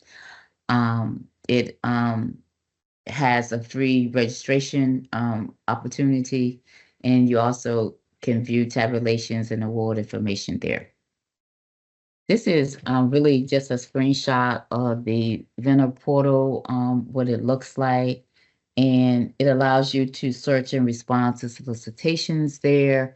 You see, you can sign in with, if you have an existing, obviously, login information. If you don't, there's also an opportunity for you to register. It will publicly display all solicitation posted without requiring a login access, so you can browse solicitations there without having to actually log in if you want to. But in order for you to respond to the posting, you would need to have a login with EVP. This is just again, a screenshot of an example of solicitation page there. This is another example. If you click on that response to solicitation, that's where you will gain access to the sourcing tool that will allow you to be able to do electronic response. Again, another example of what sourcing event page, and you see there's a checklist of steps to take, and content section let you know what's exactly there for your information. You get to review if there's any prerequisites that are required in the process of submitting the bid. And if you look at the top right-hand corner, there's a timer that's there. It does a countdown clock for you. So that's the amount of time that's remaining before the bid offer closes. So please pay close attention to that. Are there any questions? No questions in the chat. Oh, one just popped up. And the question in the chat is, if a contract is awarded to a larger vendor, what's the best way to be considered as a subcontractor if the primary vendor needs additional support? That would be a networking opportunity with the prime contractor. So that would not be something the state would directly involve itself with. That would be a great opportunity if you've already, that the prime know you're there, they're capable, they need additional assistance. So that's another great reason why you want to attend these events and do as much networking and have your elevator speech and everything ready so you can pitch and they know you're there, you're willing, and what your capabilities are. No more questions in the chat. If anybody has a question and wants to raise their hand about this portion, you can do so now. And if not, we will we have a hand. Elegance, you can unmute and ask your question. Okay, thank you. Sorry if my question seems a little, this is just new to me, but when you say attend these events, are you just referring to the actual events with the state, or are you just referring to the events with the agencies?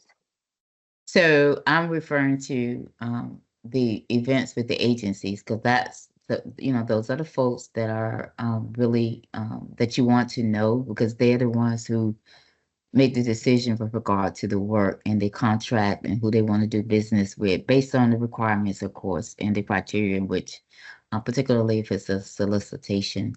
But again, there are opportunities in which, depending upon the amount, they can do, they could send we could send a RFQ or request a quote directly from a vendor. So they would need to know. Sometimes, it's great if they already know that you're there in the area, willing and able to provide the service or good that they're looking for or good that they're looking for.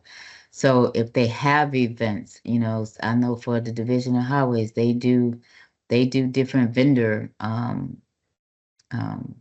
I'll call it a vendor networking events, right? On Saturday mornings, they in different sections or parts of the state, they offer that. That'll be a great meeting for you to attend to make sure, and the folks in that area, in that division, are the ones that are attending that meeting. And they're the ones that you really want to know, as well as give you an and they also have prime contractors there also, and that's an opportunity to you to not only network with the division personnel, but also to network with the prime contractors there who will, be looking for, in some cases, subcontractors to help them, or in order to meet, uh, maybe certain contractual requirements in terms of levels of hub or diversity kind of questions, requirements in their contract. So when I say attend the events, if there is a networking event that is occurring by a state entity, I think you should attend it, prepared to talk about what you have and what you offer. Okay, thank you. You're welcome. All right. We can move on to the next module, Joni. No more questions. Thank you.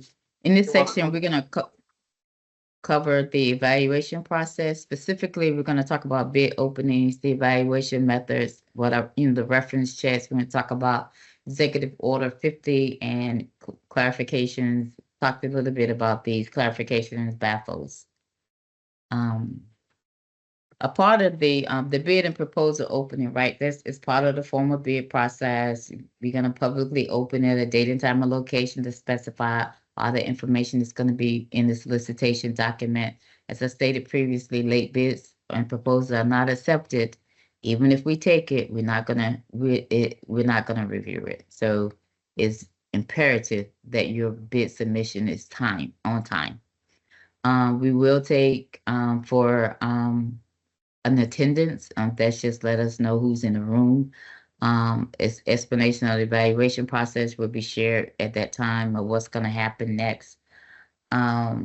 You can contact the purchasing agent during the evaluation period, and again, all information except bidder's name and pricing, if we're not anticipating negotiation, is confidential until after award.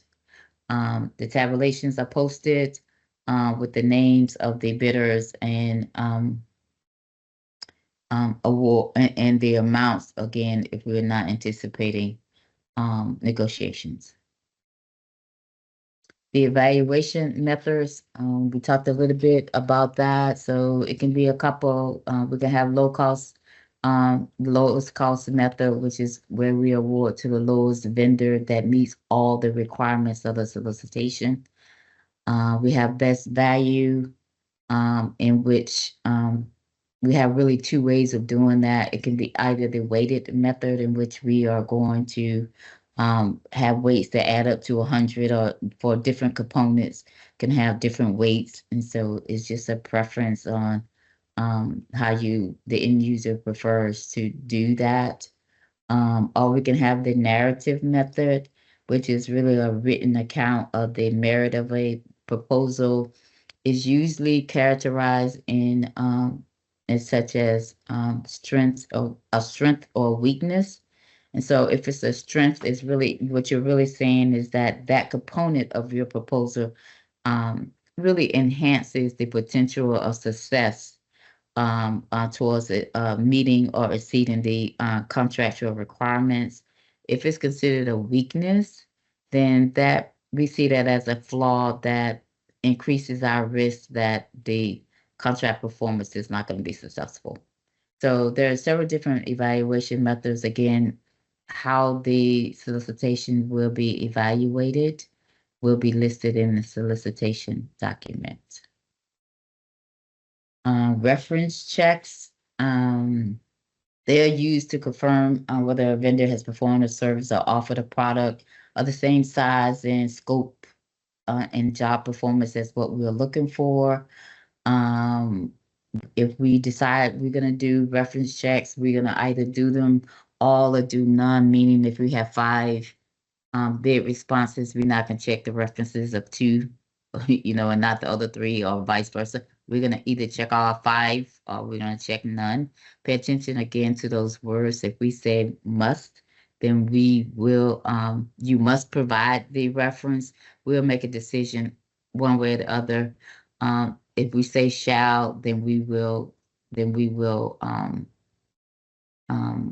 check. And sometimes they will tell you whether they will check or they may check. So either way, if it say you must provide the reference, then you must provide it. And then the state will make a decision about whether they are gonna actually check it or not. We will either call every reference as I stated. It's going to be standard across the board. All bid submissions will be handled the same way regardless of the reference checks. We're going to ask the same questions. We're going to identify what day and what time we called and who did we talk to, what questions we asked them, and what responses we received to our questions.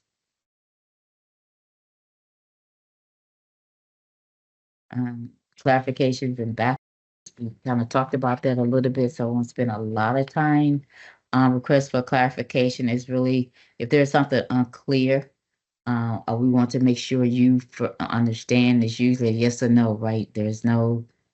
We're gonna see your clarification. So either you understand it, that was not your intent. It's not allowed to change your submission with it, but it is helped us to provide clarification. We cannot ask you to provide additional information that's not already submitted. So it's not an opportunity to add to your submission, but it is really what it says. It's just a clarification. Best and final offer, again, that's only used during the negotiation stage. We can do it over the phone. Most of them are, today we're in a virtual world, so many of them are done virtually, but we do have some that are on site. We ask folks to come in.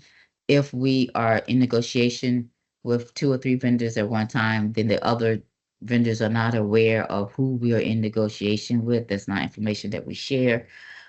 We will only ask the particular vendor about their particular proposal or their response and negotiate with them around things we would like to see or added or reconsidered or something of that nature. And so there is, there's a meeting and we negotiate, we come to an agreement on that. And so again, that information, that the outcome of that meeting is not in your bid submission, which at the end, it's going to actually be our contract. So in order to get that information as part of the contract, we're going to send you a best and final offer. It's an opportunity for you to list or agree to what was agreed to in the negotiation session, and you will sign and date that. And so with the state, that makes it a legal binding on both of us.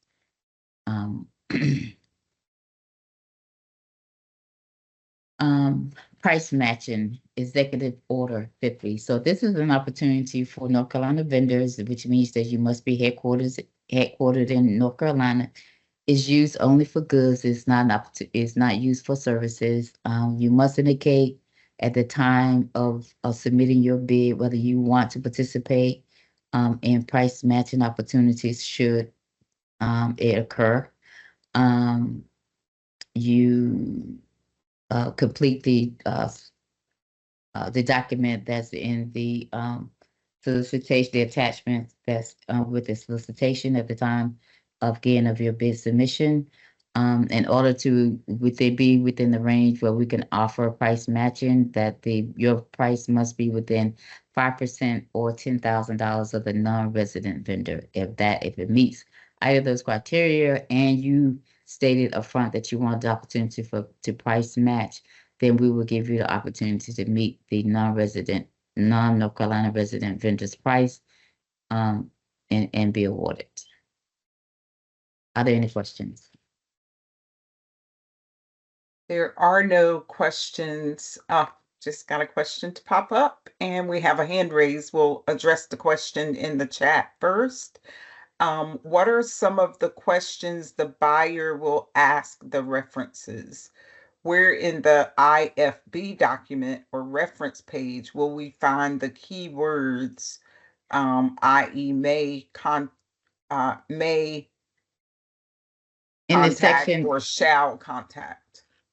Okay, so in the reference section, it would say that in that section. And what are some of the questions that they can ask? It would be relevant to their experience with you as a vendor, how well you did.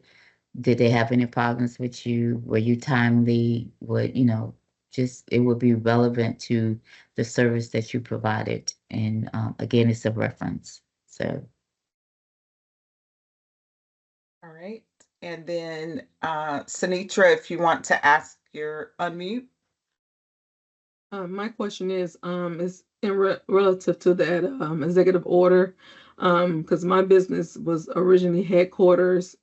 It was originally headquartered in Michigan. However, I moved my headquarters to North Carolina, and my registration, with North Carolina, it may, if you look into the compliant, the state of Secretary of State is registered as a foreign entity, which I'm not a, I'm not a foreign entity because I am now headquarters in North Carolina now, and I live in North Carolina now.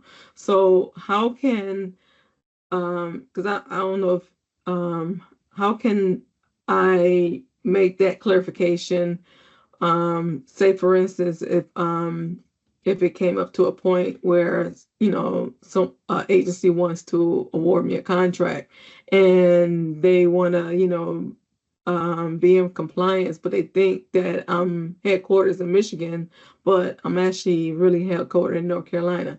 So is there a way I can address that, or should I just try to re form my company as a corporation versus LLC, and then it will be headquartered. I mean, it would kind of like change that language. I don't know. I'm just looking at suggestions there. So we're going to go by what the Secretary of State. So you probably want to work with their office so that you can be correctly identified.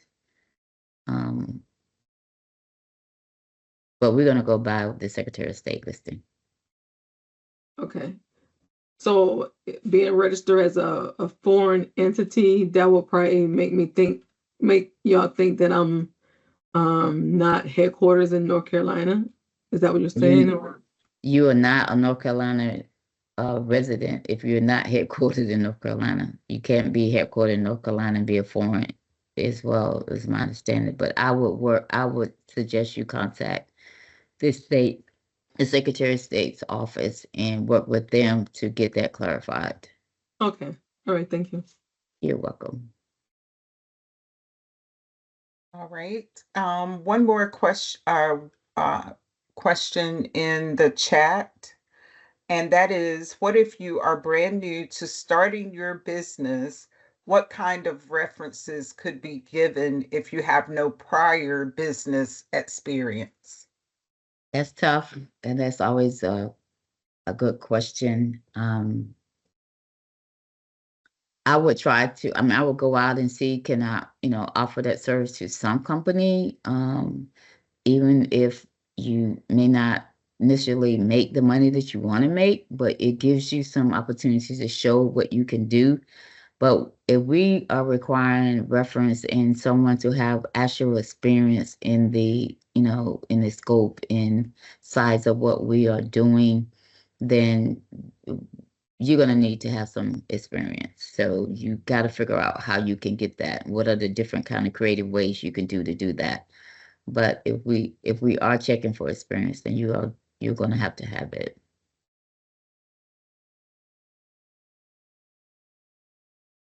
All right.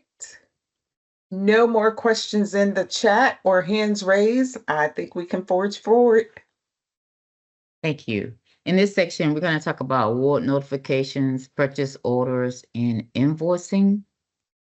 So award notification, the purchasing office is going to send a certificate of award to the vendor that has been awarded.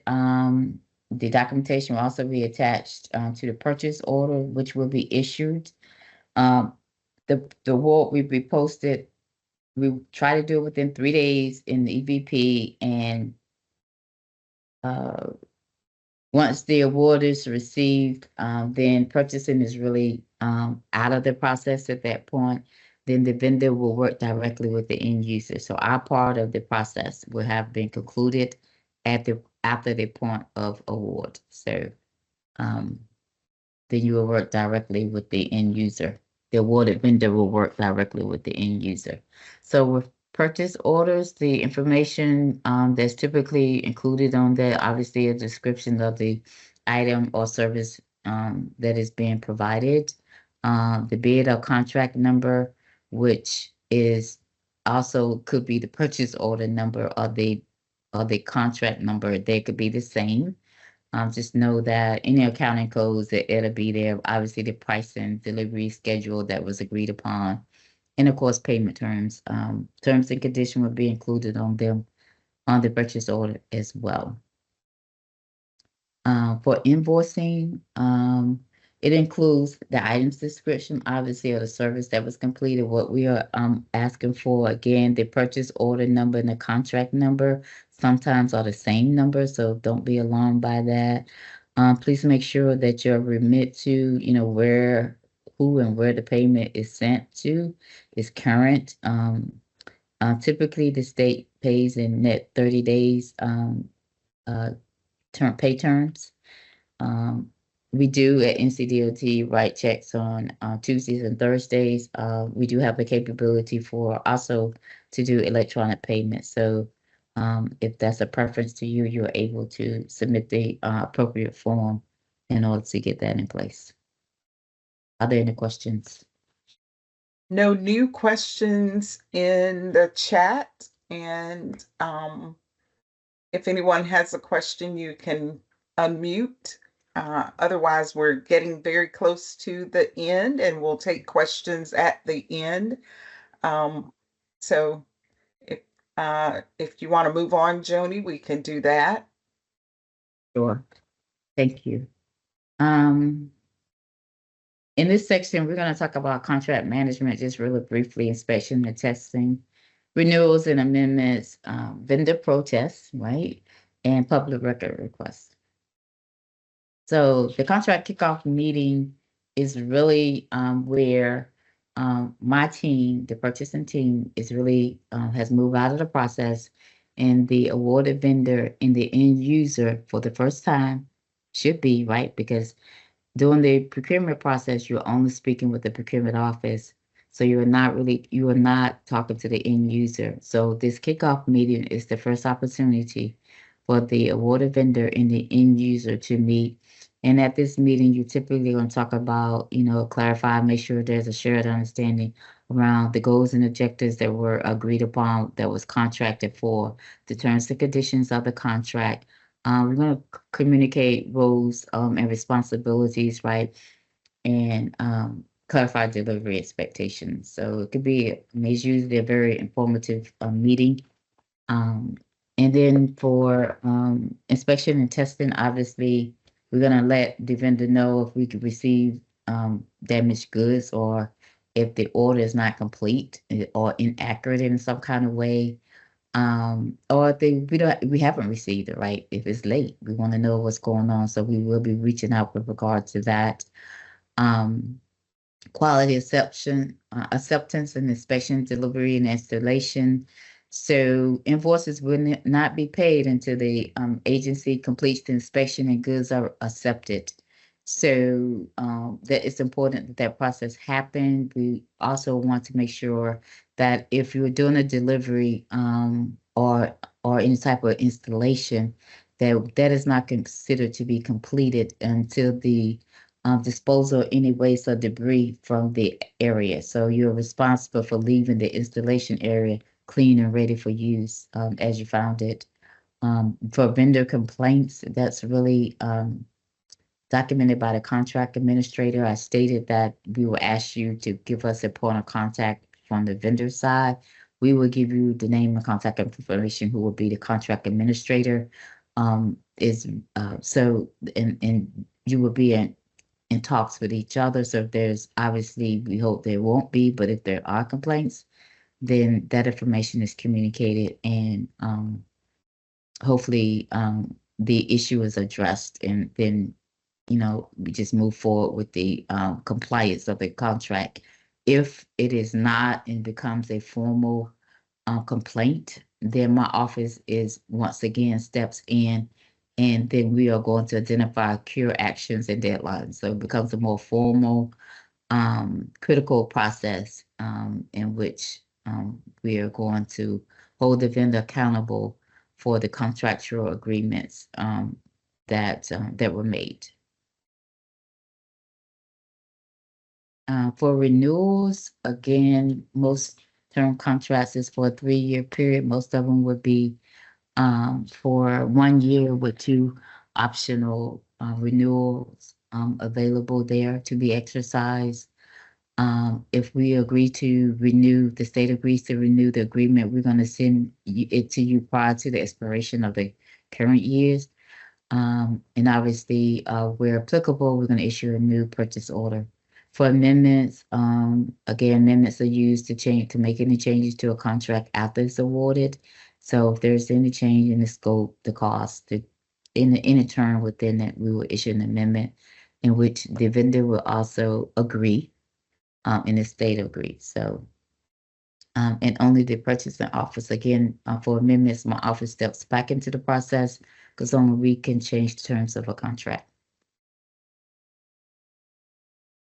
For vendor protest, so the vendor must submit a written request to the procurement director for awards up to $50,000. If it's over $50,000, then you will send it to the state purchasing officer for non-IT and to the IT statewide office for IT for awards that's over $50,001, right? It must be submitted. The protest must be submitted within 30 consecutive days from the date of the contract award, and all protest letters must contain specific reasons and any supporting documentation for the protest. For public records requests, different agencies handle them differently, so you want to make sure you understand how the agency in which you're seeking information handles it. But you will submit a public record for any awarded contract. You have the right to do so. You must, for some records that provided may include redacted information, meaning that the vendor has verified that this information is confidential and they've asked us not to release it, or so the information would not be released. If you take issue with that, then we're going to call the vendor in to defend that with you, and we're not going to be a part of that process. The public record requests should include as much information as possible so that we're able to identify. As you can imagine, we issue a lot of solicitations.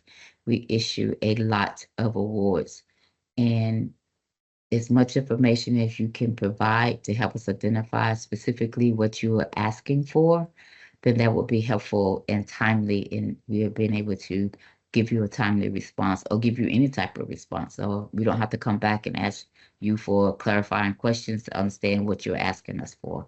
So if a contract is out for bid, only pricing information and current vendor on the current or past contract will be released. So that's information, just FYI. You, again, will receive a copy of this presentation. These are website resources that are available for you, and I would be glad to entertain any final questions.